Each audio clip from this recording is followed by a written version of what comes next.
नमस्कार विद्यार्थी मित्रांनो, तुम्हा सर्वांचं खूप खूप स्वागत। या ठिकाणी आपण चॅप्टर नंबर 3 अर्थमॅटिक प्रोग्रेशन आपण बघत आहोत। मागच्या भागामध्ये आपण 3.3 प्रॅक्टिस सेट आपण बघितले। आपला आता या टॉपिक मधला शेवटचा प्रॅक्टिस सेट चालू आहे, तो म्हणजे 3.4। खरं तर अर्थमॅटिक प्रोग्रेशन हा भाग अतिशय सोपा आहे। या सोप्या भागामध्ये अगदी एसएन चा फॉर्म्युला आपण म्हणूयात, जो सम साठी आपण वापरला जातो। टीएन चा फॉर्म्युला बघूयात आपण, त्यामध्ये म्हणजे त्याला आपण टर्म काढण्यासाठी म्हणजे टीएन एन ची टर्म काढण्यासाठी वापरला जातो। तो चुटुकला जो एन असतो, ती एन आपण व्हॅल्यू मध्ये फॉर्म्युला मध्ये कशी पुट करायची हे पण आपण पाहिलं। अगदी पहिली टर्म म्हणजे ए असते, हे आपण मागच्या भागामध्ये पाहिलं। विद्यार्थी मित्रांनो, आपण आता या ठिकाणी 3.4 प्रॅक्टिस सेट चालू करूयात। आपण बघूयात नेमकी 3.4 प्रॅक्टिस सेट कशी आहे। एक एक प्रश्न या ठिकाणी बघायचा आहे। वर्ड प्रॉब्लेम आहेत। वर्ड प्रॉब्लेम मध्ये विद्यार्थी मित्रांनो थोडंसं ऑब्झर्वेशन करायचंय। मी कसं सोडवतोय, मी स्टेप कशा सोडवतोय, स्टेप कशा ऑलरेडी इथं एक्सप्लेन केलेल्या आहेत, ते डोक्यात समजून घ्यायचंय। मी एक्सप्लेन करणारच आहे, तुम्हाला ते बघायचंय। आणि त्याच्यानंतर विद्यार्थी मित्रांनो, वरच्या साईडला जो प्रश्न आहे आपला, बरोबर आहे, तो प्रश्न पण तुम्हाला अंडरस्टँड होणार आहे। कारण एक वेळेस केवळ बघून आपल्याला समजणार नाही, तो परत परत बघावा लागेल, त्याची प्रॅक्टिस तुम्हाला परत परत करावी लागेल। चला तर आपण या ठिकाणी आपला प्रश्न सराव चालू करूयात। विद्यार्थी मित्रांनो, आपला प्रॅक्टिस सेट आहे 3.4। आपला पहिला प्रश्न आहे या ठिकाणी, क्वेश्चन नंबर फर्स्ट आहे, on 1st January 2016 Sanika decides to save 10 rupees. जानेवारी महिन्याच्या पहिल्या तारखेला 2016च्या वर्षामध्ये सानिकानं डिसाइड केलं की आपण त्या ठिकाणी 10 रुपये सेव्ह करायचे। ठीक आहे, त्यांनी काय म्हणले की बाबा या ठिकाणी सपोज आता मी सानिका आहे, मला काय वाटलं की जानेवारीच्या पहिल्या तारखेला मी 10 रुपये सेव्ह करावे। सानिकाला तसं वाटलं 10 रुपये। 11 रुपीज 11 या ठिकाणी रुपीज राहिले, ₹10 रुपीज, सेव्ह 10 रुपीज, आणि ₹11 ऑन सेकंड डे आणि ₹12 ऑन थर्ड डे। बघा विद्यार्थी मित्रांनो, सानिकाला काय वाटलं की पहिल्या जानेवारी दिवशी त्या ठिकाणी 1 जानेवारीला 10 रुपये साठवावे, त्याच्यानंतर दुसऱ्या ह्याला 11 रुपये आणि तिसऱ्या ह्याला 12 रुपये। बघा पहिल्या तारखेला 10 रुपये होतात, दुसऱ्या तारखेला 11 होतात आणि तिसऱ्या तारखेला 12 रुपये होतात। 10 पासून 11 झाले, 11 पासून 12 झाले। बेटा या ठिकाणी 1-1 रुपये वाढत चाललाय, जशी एक तारीख पुढे चालली आहे तसं 1-1 रुपये वाढत चाललाय। इफ शी डिसाइड, जर तिने असं डिसाइड केलं टू सेव्ह लाईक धिस, अशा पद्धतीनं सेव्ह करायचे, म्हणजे 1 जानेवारीला सेव्ह करायला चालू केलं आणि तिने डिसाइड केलं की 31 डिसेंबर त्या वर्षाच्या शेवटच्या तारखेपर्यंत, म्हणजे पहिल्या तारखेपासून 1 जानेवारीपासून शेवटच्या ह्याच्यापर्यंत तिने सेव्ह करायचं ठरवलं, तर what would be the total saving, तर त्या सानिकाची टोटल सेव्हिंग किती असेल। प्रश्न खूप छान आहे बेटा। प्रश्न काय म्हणतो की बाबा या ठिकाणी पहिल्या दिवशी तिनं 1 जानेवारीला 10 रुपये साठवले। पोरांनो लक्ष द्या इकडे बेटा, इकडे बघा माझ्याकडे। 1 जानेवारी दिवशी 10 रुपये साठवले, 2 जानेवारी दिवशी 11 रुपये साठवले, असं 1-1 रुपये तिनं दररोज वाढवत साठवत राहिली। तर 31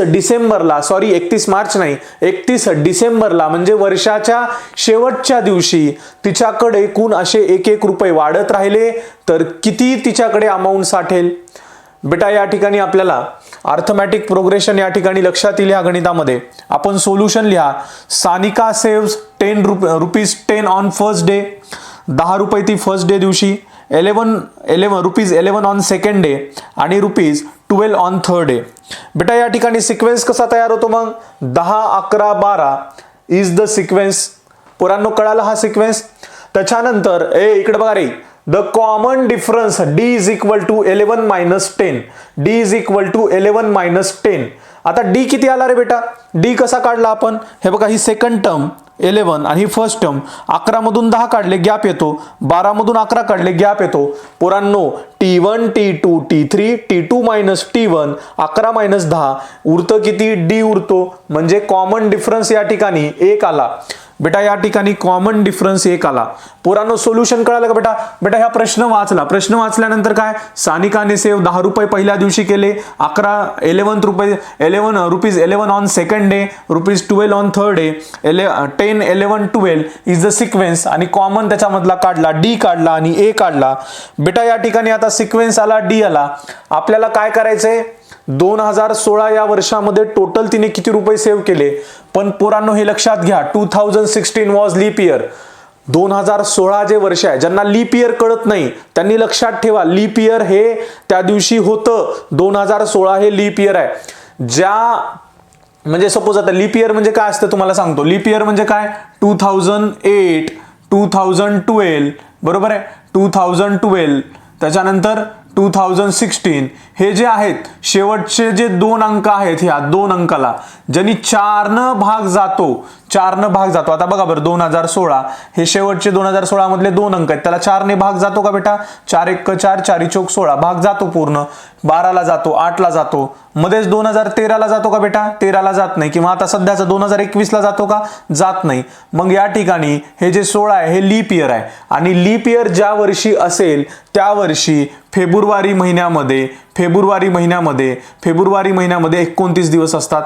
आता जर लीप इयर आणि नॉर्मल इयर हे इयरचे 2 प्रकार असतात. ठीक आहे, हा एक जस्ट एक्स्ट्रा इन्फॉर्मेशन आहे, लक्षात तुम्ही नाही ठेवली तरी चालेल. आता या ठिकाणी लक्षात ठेवा, हे 2016 जे आहे बेटा, हे 2016 तर या ठिकाणी लीप इयर आहे, 2016 तर लीप इयर आहे. So leap year having 366 days. फेब्रुवारी महिन्यामध्ये 1 दिवस ऍड होतो, म्हणून त्याला नॉर्मली वर्षामध्ये किती असतात तर 365 असतात. पण जे प्रत्येक 4 वर्षानं लीप इयर येतं, 2016 ला लीप इयर होतं, त्याच्यानंतर 2020 ला होतं, 2012 ला म्हणूयात, 8 ला म्हणूयात. तर विद्यार्थी मित्रांनो हे लीप इयर 366 दिवस फेब्रुवारी महिन्यामधला एक ऍड होतो. 2016 was leap year and having 366 days. तर आपल्याला काय आलं तर यन किती आहे बघा, हे 366. टोटल किती डेज होते, यन आपल्याला आलं 366 डेज. टोटल सेव्हिंग इन 366 दिवसामध्ये किती आहे. मग या ठिकाणी आपण काढलं Sn is equal to n/2 2a plus, हा टोटल सेव्हिंगचा formula 2a plus n minus 1d. पोरांनो हे Sn, हे n म्हणजे चुटुकलं n 366 आहेत. हे चुटुकलं n इथं ह्याला छोट्या ह्याच्या 366 लिहिलं आणि मध्ये जे फॉर्म्युल्यामध्ये n दिसतंय त्याला 366 लिहिलं तिथं. हा n च्या जागी 366 भागिले 2, हा 2 ला 2, a ला 16 ला 16, हा प्लस ला प्लस, n ला 366 मायनस 1 आणि d चा डिफरन्स किती होता या ठिकाणी 1. पोरांनो 366 भागिले 2 किती येतं रे, 366 भागिले 2 366 भागिले 2 183 येतं. पहा भाग घालून बघा, बे 1 बे हा इथं येतो, बे 8 16 आणि बे 3 6 बरोबर आहे 300 183. 16 गुणिले 2 किती येतं, 16 गुणिले 2 नाही 16 नाही 10 गुणिले 2, 10 गुणिले 2 किती येतं बेटा, हा 10 आहे बरं का, हा 10 आहे. 10 गुणिले 2 20 येतं आणि 366 मायनस 1 365 गुणिले 1 365 येतं. 365 प्लस 20 385 येतं. 385 इंटू 183. विद्यार्थी मित्रांनो S366 किती आलं, 70,455. लक्षात घ्या, आपण या प्रश्नाला पहिल्या दिवशी 10 रुपये साठवले, दुसऱ्या 11, तिसऱ्या 12, 10 11 12 13 14 असं 1 रुपये वाढत चाललाय. बाळांनो 1 रुपये वाढत चाललाय. 365 दिवस नाही तर 366 दिवस, 1 जानेवारी पासून ते 31 डिसेंबर पर्यंत अशी संख्या तिनं वाढवत ठेवली पैसा. तर तिच्याकडे एकूण टोटल किती रुपये होतील. Sn चा फॉर्म्युला यूज केला, डिफरन्स काढला, डिफरन्स T2 मायनस T1 कळतो, सर्व व्हॅल्यू पुट केल्या. 366 म्हणजे n इज इक्वल टू 366 येतं. चुटुकलं n ह्या n च्या व्हॅल्यू मध्ये पुट केलं.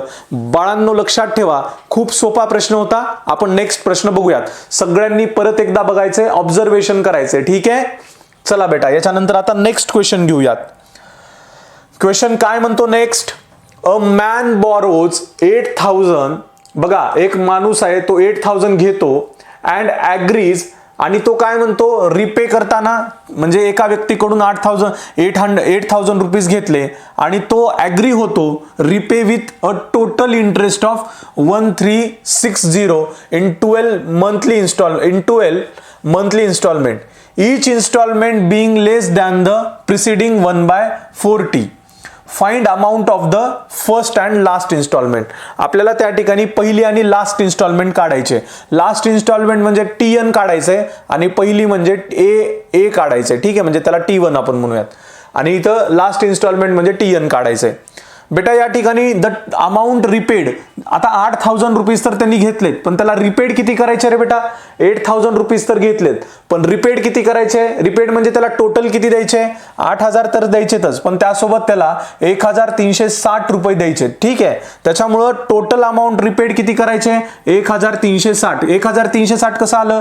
हे 8,000 आणि 1,360 हे इंटरेस्ट, म्हणजे एवढे घेतलेत, पण तो ऍग्री कशाला झालाय? रिपे करण्यासाठी. हे आणि ही अमाऊंट म्हणजे या ही आणि ही प्लस करायची आणि 9,360 हे रिपेड करणार आहे तो. बेटा या ठिकाणी कधी किती दिवसामध्ये रिपेड करणार आहे?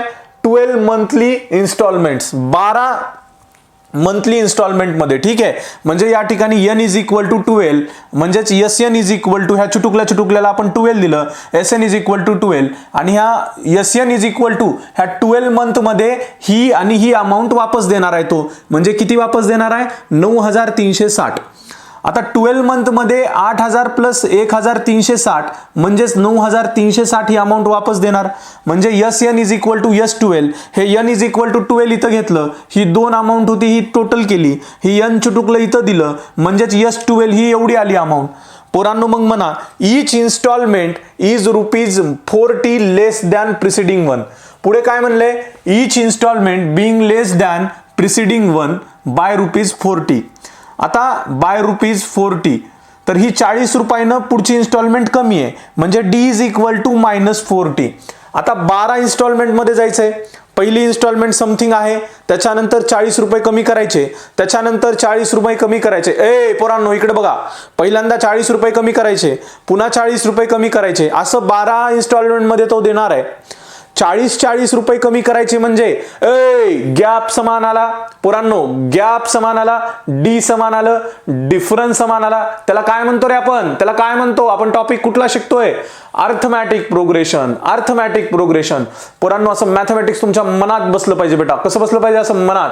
योगेश सरांनी सांगितले म्हणजे असं तुम्हाला एकदम कळलं पाहिजे की सरांनी काय सांगितलंय. इथं काय सांगितलं होतं रे? या ठिकाणी सरळ सरळ सांगितलंय, तो टोटल त्यांनी 8,000 रुपये घेतलेत आणि तो ऍग्री झाला इंटरेस्ट द्यायला, म्हणजे व्याज द्यायला 1,360. हे 12 मंथ मध्ये देणार आहे तो, आणि 12 मंथ मध्ये देणार आहे म्हणजे टोटल रिपेड करणार आहे 8,000 plus 1,360, 9,360.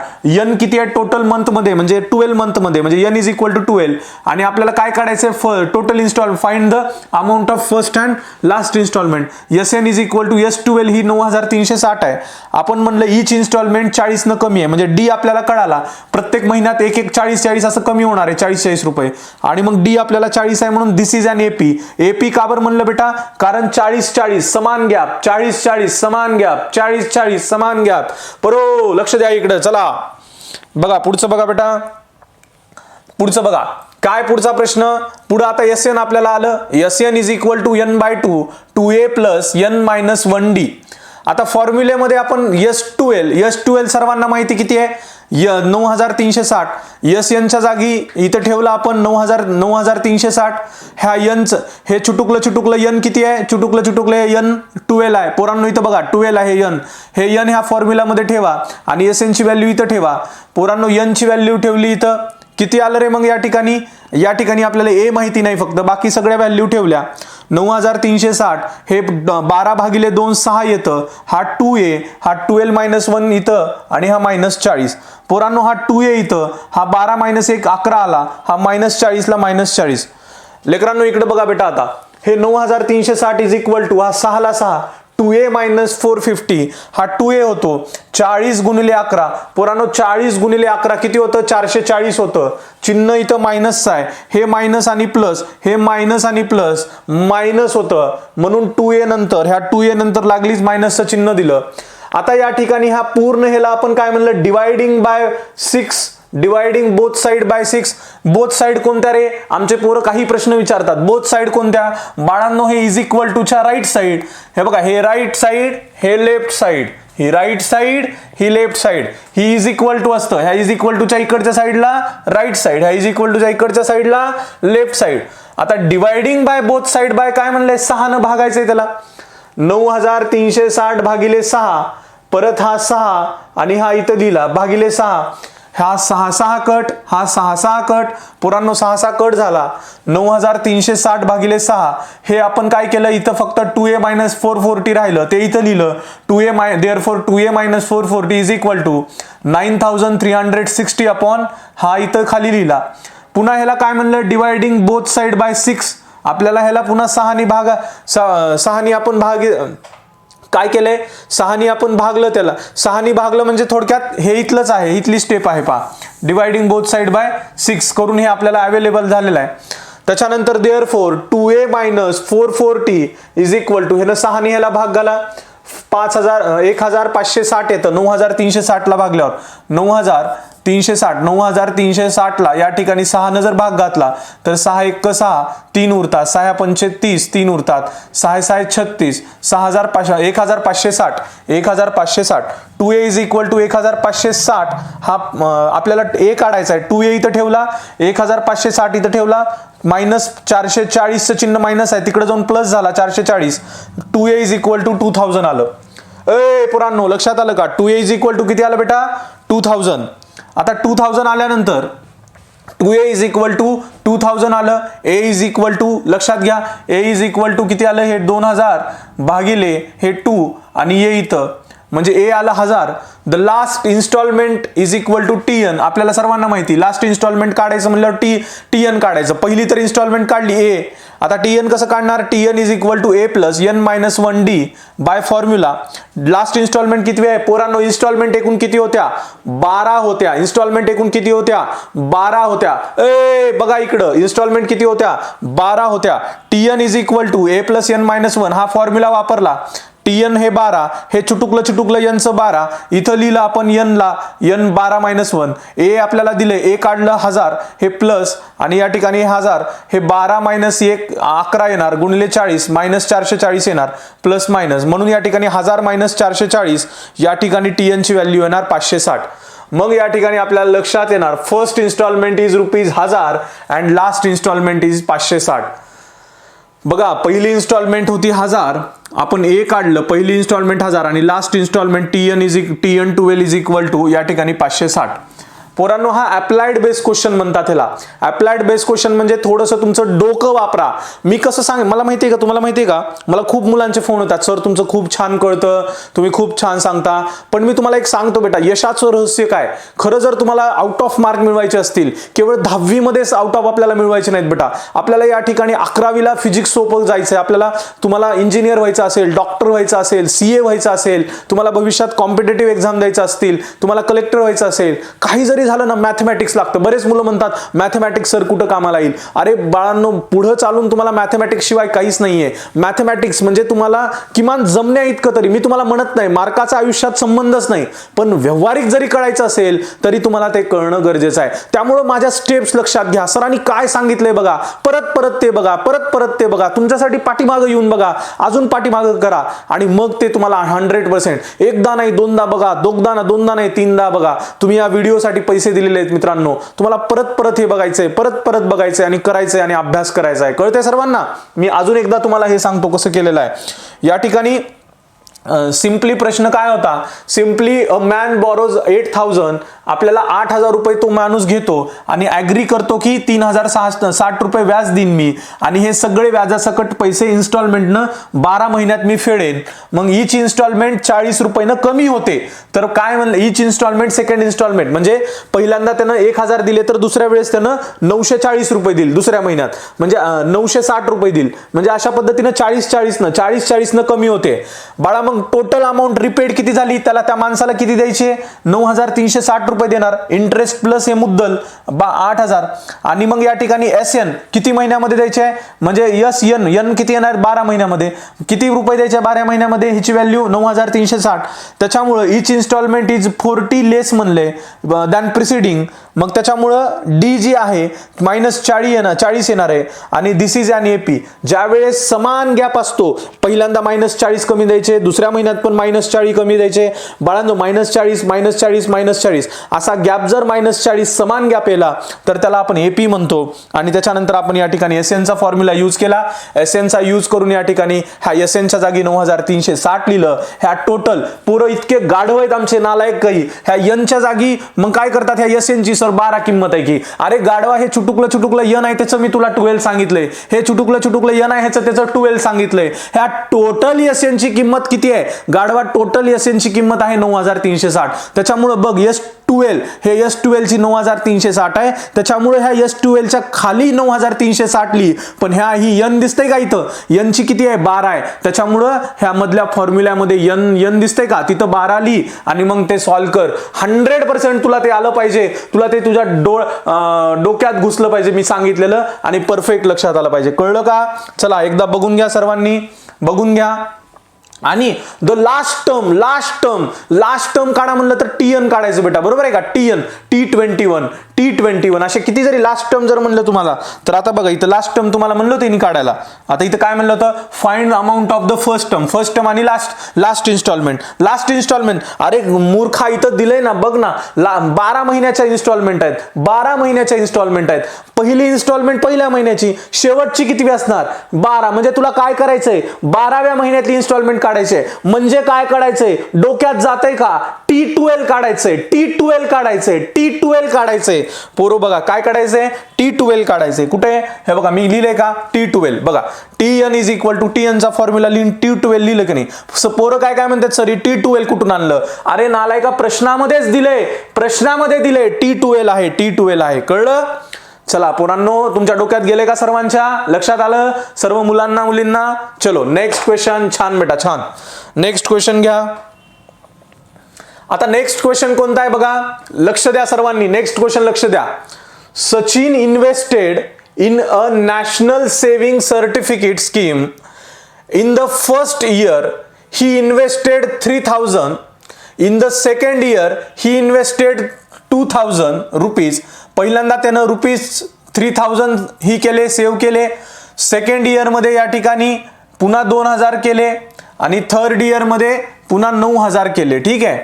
And so on, find the total amount that he is invested in 12 years. एक नॅशनल सेव्हिंग स्कीम आहे बेटा, नॅशनल सेव्हिंग स्कीम आहे. त्या स्कीम मध्ये सचिन काय करतोय, इन्व्हेस्ट करतोय. कसं करतोय बघा आता, आणि त्यानं 12 वर्षामध्ये किती पैसे इन्व्हेस्ट केले हे सांगायचंय. सचिन इन्व्हेस्टेड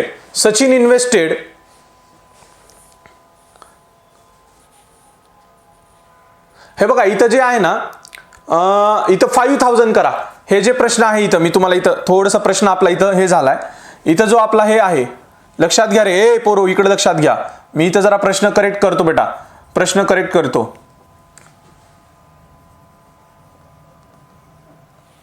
हे बघा प्रश्न काय म्हणतो इथं जे आपल्याला करायचंय ना, इकडे बघा, हा इथं आहे पहिल्यांदा 5000 आणि इथं आहे 7000. ठीक आहे.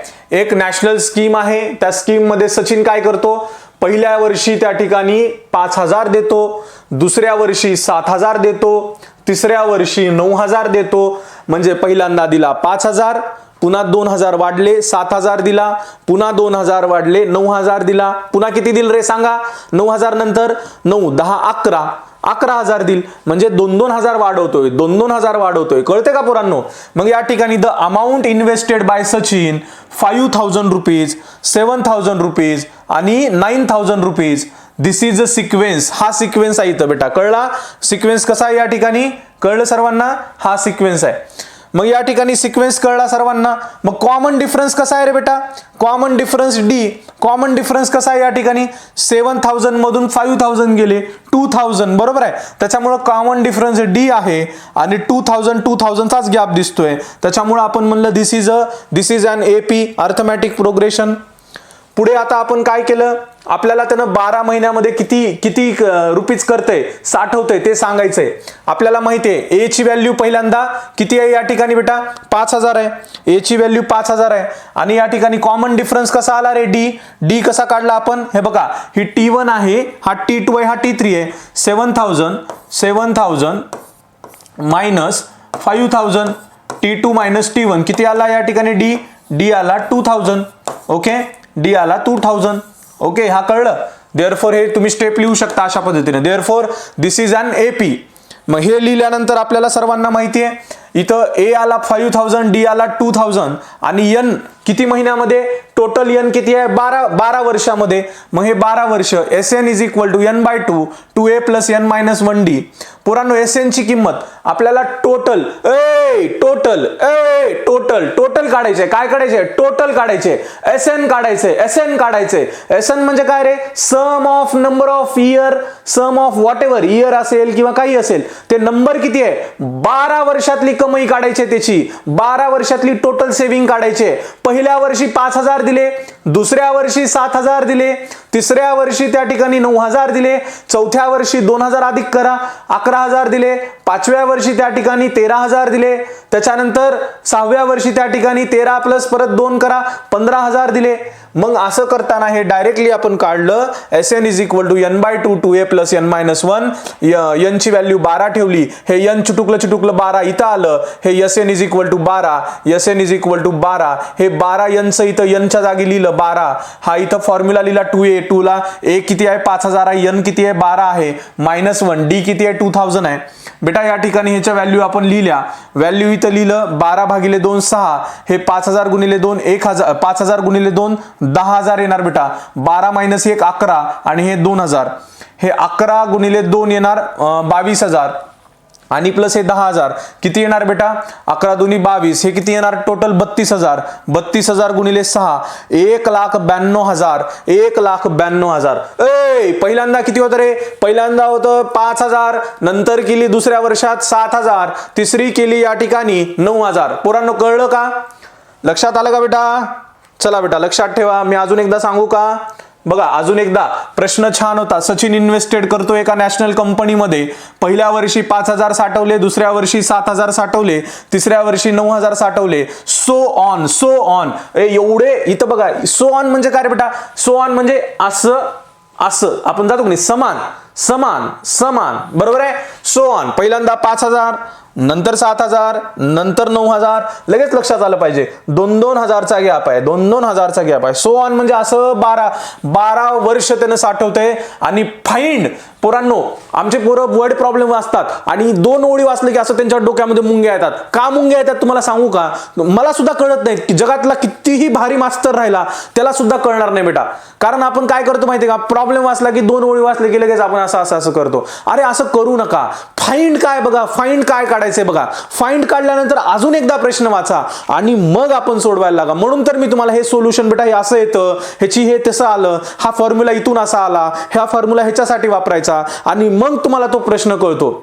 कधी पण वर्ड प्रॉब्लेम मध्ये कुठलाही टॉपिक असला, वर्ड प्रॉब्लेम असला तर त्याचं इक्वेशन मिळणं खूप गरजेचं आहे. त्याचा तो प्रॉब्लेम मॅथमॅटिक्स म्हणजे बेटा फील होणं खूप गरजेचं आहे. असं तुमच्या मनाला फील झालं पाहिजे की सर मला कळतंय, सर हे एकदम परफेक्टली आहे, सर हे 100% कळतंय, असं तुम्हाला वाटू द्या. तुम्हाला नाही कळालं मला फोन करा, परत बघा, 2 वेळेस बघून मला फोन करा की सर मला हे कळालं नाही, तुम्ही अजून एकदा सांगा. तुम्ही रात्री 1 वाजता फोन करा बेटा, मी तुमचा फोन उचलून तुम्हाला मी सांगतो. ठीक आहे, चला आता नेक्स्ट क्वेश्चन घ्या बेटा. काय करायचं नेक्स्ट क्वेश्चन घ्या. नेक्स्ट क्वेश्चन बघा. There is an auditorium with 27 rows of seats. 27 रोजचा सीटचा एक ऑडिटोरियम आहे. And there are 20 seats in the first row, 22 seats in second row, 24 seats in third row. असे 27 रो आहेत आणि प्रत्येक पहिल्या रो मध्ये 20 सीट आहेत, दुसऱ्या रो मध्ये इकडे बघा 27 रो आहेत बेटा. 27 रो मध्ये पहिल्यांदा देर आर 20 सीट्स, तिथे एका रो मध्ये पहिल्या रो मध्ये 20 सीट आहेत, दुसऱ्या रो मध्ये 22, तिसऱ्या रो मध्ये 24. पोरांनो गॅप वाढत चाललाय. 20 पासून 22 झाले, 2 वाढले, 22 पासून 24 झाले, 2 वाढले. And seats in the third row and so अशा पद्धतीने वाढत चाललेत. फाइंड काय म्हणते, the number of seats in 15th row, 15व्या रो मध्ये किती सीट असतील. आणि अजून काय काढायचंय, also find how many total seats are there in a auditorium. Total seat किती आहेत त्या, म्हणजे पोरो किती काढायचं रे, SN काढायचंय. बघा आता सोल्युशन म्हणा. 20 सीट 20 सीट आहेत, 20 seats in the first row, पोरांनो कुठून घेतलं हे बघा, 20 सीट्स, टोटल सीट 27 आहेत बेटा, टोटल रो 27 सीट्स नाही, रो टोटल रोज किती आहेत 27 आहेत. पहिल्या रोज मध्ये खुर्च्या किती आहेत 20 आहेत. दुसऱ्या ह्याच्यामध्ये किती आहेत 22. बघा 20 seats in first row, 22 seats in second row आणि 24 seats in third row. So on the number of seats increasing in consecutive row. Number of consecutive row म्हणजे नंबर ऑफ सीट्स कॉन्सिक्युटिव्ह नंबरनी त्या ठिकाणी वाढत चालल्यात. बरोबर आहे, कॉन्सिक्युटिव्ह नंबरनी वाढत चालल्यात. कसं 24 मायनस 22 डिफरन्स या ठिकाणी आला 2. बघा पहिल्या ह्याच्यात 20 होत्या, दुसऱ्या ह्याच्यात 22 सीट आल्या. म्हणजे आपण काय केलं, T2 मायनस 22 मायनस 20 केलं तर या ठिकाणी आपल्याला 2 येते. 24 मायनस 22 केलं म्हणजे T3 मायनस T2 पण केलं. हे T1, हे T2 आहे, हा T1 आहे. बरोबर आहे, नाही हा T या ठिकाणी 24, हा इथं आहे बा, हा इथं नाही, हा 24 आहे इथं 24, हा इथं 24 मायनस 22 म्हणजे हा T1 T2 T3, हा T3 मायनस T2 आणि हा T2 मायनस T1. हे करून बघितलं आपण, डिफरन्स आला या ठिकाणी D आला 2, समान येतोय. Therefore it is an AP. This example is an AP.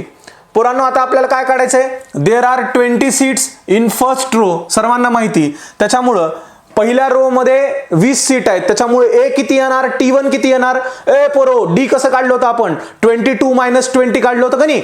मग ए म्हणजे काय, ए म्हणजे पहिली टर्म असते, त्याच्यामुळे ए किती येणार, पहिले इथे 20 सीट आहेत म्हणून 20 येणार. 20. अरे इथं सिक्वेन्स तयार करून घ्या. वर्ड एपीच्या प्रॉब्लेम मध्ये, अर्थमॅटिक प्रोग्रेशन मध्ये वर्ड प्रॉब्लेम वरून सिक्वेन्स मिळतो का बघा, सिक्वेन्स काय मिळाला 20 22 24 आणि आपण काय म्हणलं, we need to find seats in 15th row. आपल्याला T15th करायचंय. पोरांनो कधी पण लक्षात ठेवा, ए इकडे बघ रे, ए इकडे बघ बाळा, हे लई महत्वाचं आहे. हे 15 15th रो, हे 15th, हे TH असं वरती आलं ना बेटा, हे TH असं आलं ना, मग कधी पण लक्षात घ्यायचं हे T15th आहे, हे T15th आहे. ही तुम्हाला ट्रिक सांगतो बेटा, ही ट्रिक सांगतो. मग या ठिकाणी आपल्याला काय 15th रोच्या नंबर ऑफ सीट काढायच्या. TN is equal to A plus N minus 1D. बाळा हे N च्या जागी जे इथं 50 दिलास ना, हे चिटुकलं 15 दिलास ना, तेच ह्या N मध्ये पुट कर, कारण हे पण N आहे, हे पण N आहे. या ठिकाणी A ला 20 केलास, ह्या N ला 15 केलास, मायनस 1 इंटू 2 आणि या ठिकाणी T15 ची व्हॅल्यू आली बेटा. हे या ठिकाणी 20 ला 20 राहतं, हे 14 गुणिले 2, 14 गुणिले 2 28 प्लस 20 या ठिकाणी 48 येतं. पुरांनो कळतंय का, लक्षात येतंय का, सोपं आहे बेटा. हे या ठिकाणी फक्त हा सिक्वेन्स काढलाय 20 22 आणि 24 आणि डायरेक्ट या ठिकाणी T15 ची व्हॅल्यू काढली. ठीक आहे, कळतंय. चला कळलं सर्वांना, व्हेरी गुड, खूप छान. चला कळलं सर्वांना. आपला मॅथमॅटिक्स मध्ये 1 मार्क देखील गेला नाही पाहिजे बेटा. आपल्याला मॅथमॅटिक्स असं कळलं पाहिजे, आपली प्रॅक्टिस अशी झाली पाहिजे. आता तुम्हाला माहिती आहे मागच्या वर्षी मुलांचं 10वीचं खूप नुकसान झालं होतं कोरोनामध्ये. मुलं घरीच म्हणजे काही तेवढं ऑनलाईन मध्ये, पण मी तुम्हाला सांगू का, हे जे आपण व्हिडिओ आहेत हे खूप क्लिअरिटीचे आहेत. हे तुम्हाला जसं तुमच्या कॉलेजमध्ये, शाळेमध्ये, तुमच्या इतर ट्युशनमध्ये देखील एवढं छान समजणार नाही, एवढं व्यवस्थित समजून सांगणार नाही. जसं असं लाईव्ह टीचिंग कसं असतं, आपल्याला जसं बेटा पिक्चर लक्षात राहतो का नाही, पिक्चर, तर त्या पिक्चर पेक्षा जास्त क्वालिटीचे व्हिडिओ तुम्हाला माहिती असतील. एकदम अशा सगळी भारी सिस्टीम टाकून, भारी ऍप घेऊन हे सगळं एकदम चांगलं करून तुम्हाला ही सिस्टीम दिलेली आहे बेटा. ठीक आहे, चला बेटा पुढे चला. आता काय रे पुढचा प्रश्न, पुढचा 5वा प्रश्न आहे. 5वा प्रश्न बघा. आता 5वा प्रश्न जो आहे ना, तो थोडासा जरा मनानं आन्सर लिहायचं इथं. ओके, मनानं सपोज करून आन्सर लिहायचंय, ते खूप महत्वाचं आहे. 5वा प्रश्न काय, Kargil's temperature was recorded in a week. एका वीक मध्ये कारगिलचं टेम्परेचर रेकॉर्ड केले, तर ते टेम्परेचर कसं आहे फ्रॉम मंडे टू सॅटरडे. एका वीकचं म्हणजे काय असणार, मग सोमवार पासून शनिवार पर्यंत, Monday to Saturday. All readings वर इन एपी म्हणजे एका समान पद्धतीमध्ये आहेत. प्रत्येक रिडिंग जी आहे ती पहिल्यांदा ए असेल, सपोज ए असेल, ए म्हणजे व्हॉट एव्हर ए, तर दुसऱ्या दिवशी म्हणजे सोमवारी ए, दुसऱ्या दिवशी 2A, तिसऱ्या दिवशी वेनसडे दिवशी 3A, त्याच्यानंतर थर्सडे दिवशी 4A, त्याच्यानंतर फ्रायडे दिवशी काय येणार आहे बेटा, काय येणार 6A. मग हे अशा पद्धतीने बेटा त्या ठिकाणी वीकचे समान कॉन्सिक्युटिव्ह, त्याच्यामुळं ऑल रिडिंग्स वर इन एपी असं म्हणलंय. The sum of the temperatures of Monday and Saturday was 5 degrees Celsius more than sum of temperature of Tuesday and Saturday. हे वाक्य खूप महत्वाचं आहे. काय म्हणलंय, the sum of temperature of Monday to Saturday सोमवार ते शनिवारचं जे टेम्परेचर आहे was 5 degree Celsius more than sum of temperature of Tuesday आणि सॅटरडे. मंडे टू सॅटरडे चं temperature is equal to Tuesday to सॅटरडेच्या टेम्परेचर पेक्षा 5 न जास्त असतं. ठीक आहे, लक्षात आलं, 5 न जास्त असतं. If temperature of Wednesday was -30 degree Celsius then find the temperature of the other 5 days. आपल्याला 5 दिवसाचं त्यांनी काय म्हणलं या ठिकाणी, जर वेनसडेचं टेम्परेचर या ठिकाणी -30 डिग्री सेल्सिअस असेल तर त्या ठिकाणी तुम्हाला अदर 5 डेजचं टेम्परेचर काढायचंय. घाबरू नका, एक एक काय लिहिलंय त्याच्यावरून प्रश्न पण अंडरस्टँड होईल. सोल्युशन काय लिहिलंय मी, the temperature are in AP, इथे सर्वात महत्वाचं आहे all readings are in AP, so त्याच्यामुळं all temperature are in AP given म्हणलं त्याला. लेट म्हणा the temperature in degree Celsius from Monday to Saturday. सोमवार टू शनिवार डिग्री सेल्सिअस मध्ये टेम्परेचर आहे. मग आपण त्याला काय केलं, सोमवार मंगळवार बुधवार असे टेम्परेचरचे प्रकार लिहिले. A-3D, A-2D, हे बघा 1 2 3 4 5 6 बरोबर आहे. A-3D, A-2D, A-D, हे A+D आणि A+2D असं रिस्पेक्टिव्हली आपण हे मनाने लिहिलं. आता हे मनाने लिहिल्यानंतर या ठिकाणी द टेम्परेचर ऑन वेनसडे, हे सर्वांना माहिती आहे, टेम्परेचर ऑन वेनसडे किती आहे या ठिकाणी -30 डिग्री सेल्सिअस. मग या ठिकाणी वेनसडे कोणता आहे रे, या ठिकाणी आपण केलं होतं बघा, हे कुठून आणलं तर मनाने लिहिले आपण. एक सोमवार मंगळवार आणि बुधवार वेनसडे A-D किती आहे या ठिकाणी, A-D किती आहे या ठिकाणी, A-D -30 डिग्री सेल्सिअस, कारण त्यांनी ते गिवन दिलेलं आहे. The temperature of Wednesday given दिलं होतं, फक्त आपण A- हे आपण घेतलं. The sum of the temperature on Monday, the sum of the, आता पुढचं वाक्य त्यांनीच दिलेलं आहे, वरीच लिहिलेलं होतं बघा, इथं लिहिलेलं होतं हे बघा, the sum of the temperature of Monday and Saturday was 5 more than sum of temperature of Tuesday and Saturday. आता हे या ठिकाणी कसं येणार आहे, या ठिकाणी कसं येणार आहे बघा, या ठिकाणी हे कसं येणार आहे,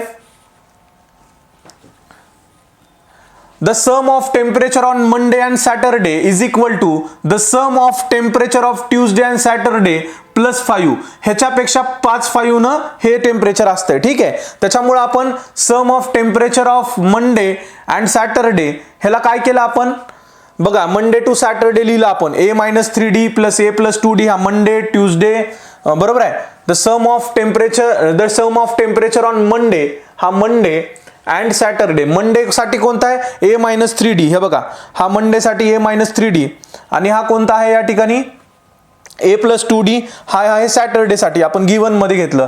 हे इज इक्वल टू काय केलंय, the sum of temperature of Tuesday and Saturday, हे ट्यूजडेचं सेम टेम्परेचर आहे A-2D आणि हे या ठिकाणी सॅटरडेचं आहे A+2D. ठीक आहे, आणि +5 म्हणजे मोर +5 म्हणलं होतं त्याने. ठीक आहे, ह्याला आपण सोडून घेतलं ह्या इक्वेशनला, A-3D इज इक्वल टू हा या ठिकाणी A+2D आणि हा काय होणार आहे या ठिकाणी A-2D, हा A-2D आणि हा A+2D कटतो बरोबर आहे या ठिकाणी, आणि इथं काय होतं फक्त A-2D उरतं. A-2D हा राहतो बघा, इथं हा राहतो, इकडे येऊन हा मायनस होतो, त्याच्यामुळे हा कटतो. मग राहतं काय फक्त A-2D + 5 राहतं. आणि या ठिकाणी मग परत आपण काय म्हणूयात, हा A-3D is equal to A-2D + 5, हा या ठिकाणी कसा राहतो मग, हा या ठिकाणी बघा बेटा -D राहतो या ठिकाणी फक्त बरोबर आहे. -3D हा या ठिकाणी जो आहे हा 5 ला 5 इथं राहतो इज इक्वल टूच्या, आणि हा -2D इकडे येतो, -3D + D, पण या ठिकाणी +2D हा या ठिकाणी A कटून जाईल आणि मग -3D हा +2D हा काय होतो, -3D + 2D हा फक्त -D राहतो, आणि हा A पॉझिटिव्ह आहे, पण हा A इकडे आल्यानंतर निगेटिव्ह होतो, दोन्ही कट होतात. ठीक आहे, A - A होऊन जातं, -D is equal to 5, D is equal to -5. ठीक आहे, लक्षात आलं, हा D इथं 5 उरतो, म्हणून या ठिकाणी D5 आल्यानंतर पुढे आपण काय म्हणूयात, D5 आल्यानंतर put D is equal to -5 in equation 1, A - D is equal to -30, हे इक्वेशन 1 होतं, ह्याच्यामध्ये D ची व्हॅल्यू आपण पुट केली -5, a plus 5 is equal to -30, a ची व्हॅल्यू आली है -30, हा प्लस 5 इकडे जाऊन मायनस होणार, a ची व्हॅल्यू आली -30 -5 मायनस प्लस होणार, a इज इक्वल टू -35. बेटा put the values of a and d, put the values of a and d, a minus 3d is equal to, आता d ची value, a ची पण value आपल्याला आली, d ची पण व्हॅल्यू आली, बरोबर आहे. a ची व्हॅल्यू -35 आणि d ची व्हॅल्यू पण आपण काढली, तर या ठिकाणी d ची व्हॅल्यू -5 आहे, हे आपण या ठिकाणी ठेवलं. या ठिकाणी ठेवल्यानंतर आपल्याला असं टेम्परेचर या ठिकाणी येऊन जाईल, पहा -20 -25 -30 आणि हा या ठिकाणी -35 आणि पुढे a प्लस d आणि a प्लस 2d, या ठिकाणी हे -40 आणि -5, -20 -25 -30 -35 -40 -45, हा जो आहे बेटा हा या ठिकाणी एक सिक्वेन्स आहे, समान गॅप आहे आणि समान गॅपनं अशा पद्धतीनं this is the temperature in Kargil week आपण म्हणूया, जे रेकॉर्ड झालेला आहे. पहिल्यांदा ह्याच्यामध्ये काढायचं काय मी तुम्हाला सांगतो, हा प्रश्न थोडासा येऊ शकतो, लक्षात घ्या. ह्याच्यामध्ये आपण केवळ म्हणलेलं आहे कारगिलचं टेम्परेचर, वीकचं टेम्परेचर आहे, the temperature are in AP आहे गिव्हन लिहा, let the temperature in degree Celsius आहे मंडे टू सॅटरडे. मग या ठिकाणी मंडे टू सॅटरडे आपण 1 2 3 हे मनाने या ठिकाणी लिहिले आपण अशा पद्धतीनं, आणि हे लिहिल्यानंतर या ठिकाणी सरळ सरळ आपण काय केलं, द टेम्परेचर ऑन वेनसडे -30 आहे, वेनसडे साठी आपण धरलं होतं a - d, जे इथं आपण केलं होतं, पहा जे आपण इथं केलेलं आहे, बरोबर आहे, जे आपण इथं मंडे हे केलेलं मंडे ट्यूजडे वेनसडे, तर ह्याच्यामधलं आपण a - d ट्यूजडे साठी -30 डिग्री केलं आणि पुढचं इक्वेशन इथंच दिलेलं आहे, the sum of temperature on Monday and Saturday, म्हणजे या ठिकाणी हे बघा हा the sum of temperature of Monday and Saturday, हे मंडे हा मंडे आणि सॅटरडे हा शेवटचा, ह्या दोघांचं टेम्परेचरचं sum plus is equal to Tuesday आणि सॅटरडे, ट्यूजडे आणि इथं म्हणजे मंडे आणि सॅटरडे, हे Tuesday plus Saturday plus 5 degree, अशा पद्धतीने ह्याच्या व्हॅल्यू इथं पुट केला, इज इक्वल टू किती येणार होतं त्या ठिकाणी, इज इक्वल टू आपल्याला 5, हा इज इक्वल टू नाही, त्याच्यामध्ये फक्त एवढंच आपण त्याच्यामध्ये इक्वेशन तयार करतो, ठीक आहे. हे इक्वेशन अशा पद्धतीनं आपण तयार केलं, इक्वेशन असं इज इक्वल टूच आहे ना, म्हणजे हे या दोघांचं कंपॅरिझन केलं LHS RHS, त्याच्यामधनं d ची व्हॅल्यू निघते, d ची व्हॅल्यू -5 निघाली की मग ते पुट इन इक्वेशन 1 म्हणा, कुठल्या पण इक्वेशन मध्ये जिथं a ची व्हॅल्यू आपल्याला निघणार आहे, d ची व्हॅल्यू निघाल्यानंतर a ची पण व्हॅल्यू निघते, a आणि d झालं की ऑटोमॅटिकली तुम्ही सांगा की मंडे कशाला म्हणलेलं होतं, ट्यूजडे कशाला म्हणलं होतं. कारण आता मग हे पोरं काय म्हणतील माहिती का ह्या प्रश्नामध्ये, सर हे कसं सपोज केलंय, हे कसं सपोज केलंय, साहजिक आहे पोरांचा प्रश्न आहे. तर ह्या प्रश्नासाठी तुम्ही एवढं डोकं लावू नका, केवळ ह्या व्हॅल्यू लक्षात ठेवा, a आणि d. सर a dच का घेतलंय बेटा, आपल्याला a d ची व्हॅल्यू आल्यानंतरच, a ची व्हॅल्यू म्हणजे पहिली टर्म आहे, d म्हणजे डिफरन्स आहे, a d ची व्हॅल्यू आल्यानंतरच आपल्याला मंडेचं टेम्परेचर किती होतं, त्याच्यानंतर ट्यूजडेचं किती होतं हे येणार आहे. त्याच्यामुळे आपण मंडेला a - 3d म्हणलं, त्याच्यानंतर त्याला a - 2d, a - d, परत a plus d, a plus 2d, आणि हा पण कसा a रिस्पेक्टिव्हली a चा फरक आहे बघा, इथून a - 3d जर म्हणलं तर आपण ह्याच्यातून a काढलं की मग 2d म्हणतो, बरोबर आहे, म्हणजे डिफरन्स किती 1 चा केला, इथं 3d इथं 2d नंतर d, पुन्हा d नंतर d काढूनच टाकला a, पुन्हा a नंतर पुन्हा प्लस d, अशा पद्धतीने या ठिकाणी केलेला आहे, ठीक आहे. म्हणजे एक AP चा गॅप आहे आणि मग रिस्पेक्टिव्हली टेम्परेचर आपल्याला अशा पद्धतीनं कळून जाईल, ठीक आहे. हे खालचं फक्त एवढं इम्पॉर्टंट आहे, एवढं लक्षात ठेवा. d AD का काढलं तर a ची व्हॅल्यू आणि d ची व्हॅल्यू महत्वाची आहे, त्याच्यामुळे ते AD च्या फॉर्म मध्ये केले, XY च्या फॉर्म मध्ये पण येतं, पण आपण XY ची व्हॅल्यू इथे काढत नाहीत, a आणि d ची व्हॅल्यू काढतोय.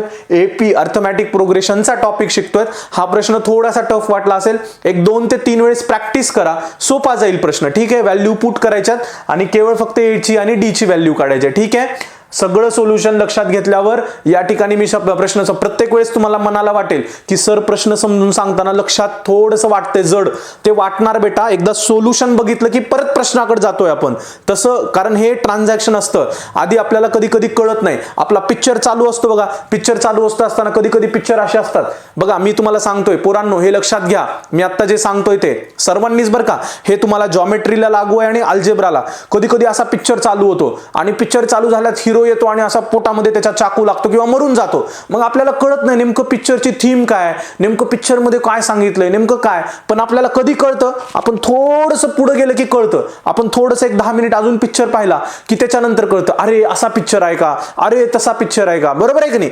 त्याच्यामुळे लगेच असा प्रश्न वाचला आणि लगेच सरांनी कुठेतरी, माझ्या हातामध्ये काय हे नाहीये बेटा, काय म्हणजे असं तू माझ्यामध्ये हा जादू नाहीये की पोरांना हा असं टाकलं की लगेच कळणार आहे. बेटा या ठिकाणी आपल्याला परत परत बघायचंय. मी इथं माझ्या बेंबीच्या देठापासून ओरडून तुम्हाला सांगतोय की आपल्याला समजून घ्यायचंय, आपल्याला अभ्यास करायचा, आपल्याला असं करायचंय, आपल्याला तसं करायचंय. बरोबर आहे. तुम्ही फक्त या ठिकाणी परत परत बघा, नाही कळालं तर परत बघा आणि लगेच लगेच नाही कळणार. प्रश्न मी तुम्हाला, हे पिक्चर सारखं असतं बघा प्रश्न म्हणजे देखील. आपल्याला कधी कधी प्रश्न असा इमॅजिनेशन करायला अवघड जातो. त्याच्यामुळे पहिल्यांदा वाचला की थोडं थांबा, परत एकदा सोल्युशन आपण बघणार आहोत.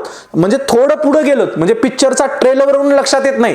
कधी कधी काय करतो, पिक्चरचा ट्रेलर भंगार असतो पण पिक्चरचा मधला कंटेंट खूप छान असतो. मग असंच आहे, प्रश्न कुठेतरी वाकडा तिकडा असतो, आपण लगेच म्हणतो कसा कळना. थोडं पुढे गेलं की त्याच्यानंतर प्रश्न अंडरस्टँड ऑटोमॅटिकली होतो. आणि ही मेथड आहे खरी अभ्यासाची. आपल्या जगात म्हणजे कसे शिकवतात मला माहिती नाही, पण काय तरी लिहून देतात आणि मग मुलांना म्हणतात आमच्या करारे पोरांनो. तर असं नसतं मुलांनो. एक एक स्टेपनं जाऊयात. 100% कळणारे. गणिताला घाबरायचं नाही किंवा कुठलीच टेन्शन घ्यायचं नाही. तुम्ही रेग्युलर तर अभ्यास करणारच आहात, पण तुम्हाला भविष्यामध्ये किंवा इथं मार्क घेण्यासाठी कधीही अडचण असल्यानंतर मी तुमच्या सोबत आहे, कंटिन्युअसली आहे. ठीक आहे. आपण नेक्स्ट क्वेश्चन बघूयात. ह्या प्रॅक्टिस सेट मधला आपला शेवटचा प्रश्न चाललाय बेटा. ठीक आहे. आता प्रश्न आपला काय, शेवटचा प्रश्न आहे हा. प्रश्न सोपा आहे बेटा. प्रश्न काय, on the world environment day tree plantation programme was arranged. एका वर्ल्ड एन्व्हायरमेंट डे म्हणजे जागतिक पर्यावरण दिवस आहे, जो आपण साधारणतः माझ्या मते 5 जूनला साजरा करतो. If I am not wrong, जर मी चुकीचा नसेल. आणि माझं जेवढं नॉलेज आहे, जनरल नॉलेज, त्याच्यानुसार मी सांगितलं. आपल्या एका दिवशी वर्ल्ड एन्व्हायरमेंट डे आहे आणि त्या दिवशी ट्री प्लांटेशन प्रोग्राम अरेंज केलेला आहे. काय केलेला आहे, ट्री प्लांटेशन म्हणजे झाडं लावण्याचा programme. Tree plantation program was arranged on a land which is triangular in shape. म्हणजे आता ती जे ट्री प्लांटेशन केलंय ते अशा पद्धतीने केलंय बा, ट्रायंग्युलर इन शेप. ठीक आहे, अशा पद्धतीने केलंय. ठीक आहे. Trees are planted such that the first row there is a one tree. Suppose पहिला ट्रायंग्युलर शेप केलंय म्हणल्यावर पहिल्या ह्याच्यामध्ये किती ट्री आहेत, इथं एक ट्री आहे. त्याच्यानंतर लगेच मी डायग्राम काढला. Trees are planted so that first row there is a one tree. In second row there is a two tree. बघा बेटा इथं लगेच second row there is a two tree. त्याच्यानंतर in third row there are three trees. 1, 2 आणि 3. आणि पुढे काय म्हणते बेटा, and so on, 3 trees. आणि in the third row 3 trees and so on.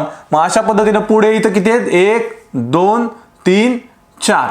म्हणजे हे ट्रायंग्युलर शेप, पहिलं ट्री दुसरं ट्री, म्हणजे या ठिकाणी हे a इज इक्वल टू 1 येणार आहे आणि या ठिकाणी अशा पद्धतीनं आहेत. 1 1 डी किती येणार आहे, मग डी पण या ठिकाणी 1 येणार आहे. म्हणजे पहिल्या रो मध्ये 1 आहे, दुसऱ्या ह्याच्यात 2 आहेत, म्हणजे 1 वाढतोय का नाही तिसऱ्या ह्याच्यात. म्हणजे ह्याला T2 म्हणलं, 2 - 1 या ठिकाणी 2 - 1 1 येणार, 3 - 2 1 येणार. म्हणजे 1 1 न वाढत चाललाय, म्हणजे डी या ठिकाणी 1 आहे. बेटा या ठिकाणी the number of trees increased by 1, the number of trees increased by 1. The consecutive rows म्हणजे किती येणार आहे, डी इज इक्वल टू 1 येणार आहे. There is a one tree in first row, a is equal to 1, therefore a is equal to 1, this is an AP. Okay, a is equal to 1, this is an AP. n is equal to 25. n is equal to काय बेटा, n is equal to 25. n is equal to किती आहे, 25. find the total number of trees in the 25 rows. आता बघा ह्यांचं थोडक्यात म्हणणं काय माहितीये का, पहिल्यांदा 1 लावला, दुसऱ्यांदा 2 लावला, तिसऱ्या रोला आता हा रो नंबर 1, हा रो नंबर 1, हा रो नंबर 2, रो नंबर 3 मध्ये 3 आहेत. अशा पद्धतीनं एकूण 25 रो मध्ये किती ट्री आहेत, पहिल्यांदा 1 आहे. म्हणजे या ठिकाणी थोडक्यात खूप सोपा प्रश्न आहे. There are the number of trees increased by 1, 1 न वाढत चाललाय, त्याच्यामुळे the consecutive rows D is equal to 1. There is one tree in the first row, पहिल्या रो मध्ये 1 ट्री आहे. म्हणजे ए इज इक्वल टू आलं, डी इज इक्वल टू आलं आणि एन इज इक्वल टू 25. आपल्याला सरळ सरळ त्यांनी म्हणले 25 रो मध्ये किती आहेत बेटा, 25 मध्ये टोटल काढा म्हणलं 25 एस 25, म्हणून या ठिकाणी एस चा फॉर्म्युला यूज केला. S N is equal to N by 2, formula 2a plus N minus 1d, formula use करा. एस 25, एस म्हणजे सम ऑफ 25 रो मध्ये किती आहेत, हे चिटुकलं एन जे आहे 25, ते इथं मध्ये मधल्या एन मध्ये 25 ठेवलं आणि 2 ए ची व्हॅल्यू माहिती आहे सर्वांना, ए आहे, डी ची व्हॅल्यू पण 1 आहे. हे किती आलं ह्याचं, या ठिकाणी 25 मायनस 1 24 आणि गुणिले 1 24, हा 2 1 2, 24 प्लस 1 आणि हा 25 भागिले 2, हा 25 भागिले 2, हे 24 अधिक 2 26 येणार. हा 25 ला 25 इथं, हा बे 1 बे आणि 13 येणार इथं, म्हणजे 25 गुणिले 13 या ठिकाणी 325 येणार. यस 25 म्हणजे एकूण 25 रो मध्ये, म्हणजे थोडक्यात काय होता, आता हा असा त्रिकोण ट्री प्लांटेशन अशा पद्धतीने केले. बघा मी तुम्हाला सांगतो थोडक्यात कसं आहे ट्री प्लांटेशन. हे बघा, हे ट्री प्लांटेशन असं थोडक्यात ह्या त्रिकोण आकारामध्ये केले. पहिला रो किती आहे, एकच ट्री आहे इथं, ही पहिला रो. दुसऱ्या रो मध्ये 2 ट्री आहेत. तिसऱ्या रो मध्ये 1 2 3 हे 3 रो. तर असे 25 रो मध्ये 25व्या रो मध्ये किती ट्री आहेत म्हणते, 25 चा रो, ही 1 2 3 असं 25 रो मध्ये असे ट्री किती आहेत म्हणते इथं ते सांगा. तर ते ट्री आहेत एकूण 325. फक्त या ठिकाणी ए इज इक्वल टू 1 स्टार्टिंग प्रश्नामध्येच दिले. पहिला ट्री ए म्हणजे 1 आहे, म्हणजे T1 ए आहे आणि डी किती आहे या ठिकाणी, दुसऱ्या ह्याच्यात 1 1 ने वाढत चाललाय, म्हणजे हा 2 मायनस 1, डी पण इथं टी मिळतो, डी पण 1 आहे. दुसऱ्या ह्याच्यात तिसऱ्या ह्याच्यात 3 आहे, म्हणजे T3 मायनस T2, 3 मायनस इथं 3 ट्री मायनस 2 किती आहे या ठिकाणी, लक्षात आलं. मग अशा पद्धतीनं डी मायनस किती येणार, D minus D is equal to T2 minus T1, या ठिकाणी T2 2 मायनस 1 येणार. ठीक आहे, मग आपण तो एस एनच्या ह्याच्यात ठेवला, सम काढायचा आहे, सम काढायचा होता आपल्याला ह्याच्यामध्ये. ठीक आहे, find the total number of trees in 25 रोज, सम काढायचा होता. ठीक आहे, त्याच्यामुळे आपण डायरेक्टली यूज केला. बघा अजून एकदा, माझा जो हा टॉपिक अर्थमॅटिकचा आहे तो एक टॉपिक कमीत कमी 10 वेळेस बघून झाला पाहिजे बेटा तुमचा. तुम्हाला हे सर्व मी खूप छान शिकवलेलं आहे, खूप मन लावून शिकवलेलं आहे, खूप तुम्हाला छान पद्धतीने सगळं दिलेलं आहे. तर हे तुम्ही एक टॉपिक कमीत कमी 10 वेळेला बघितला पाहिजे. ठीक आहे, कळलं सर्वांना हे काय, या ठिकाणी हा एक टॉपिक कमीत कमी 10 वेळेला बघितला पाहिजे.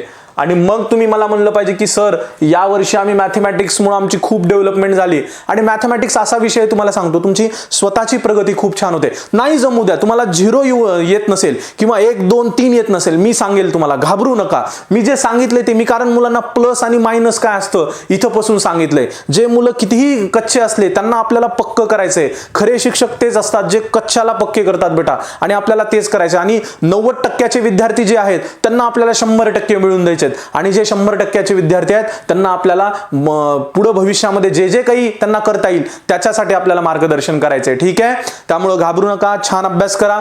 आपण थांबूयात विद्यार्थी मित्रांनो. नेक्स्ट आपल्याला आता प्रॉब्लेम सेट बघायचा आहे, तो बघूयात. धन्यवाद, थँक्यू.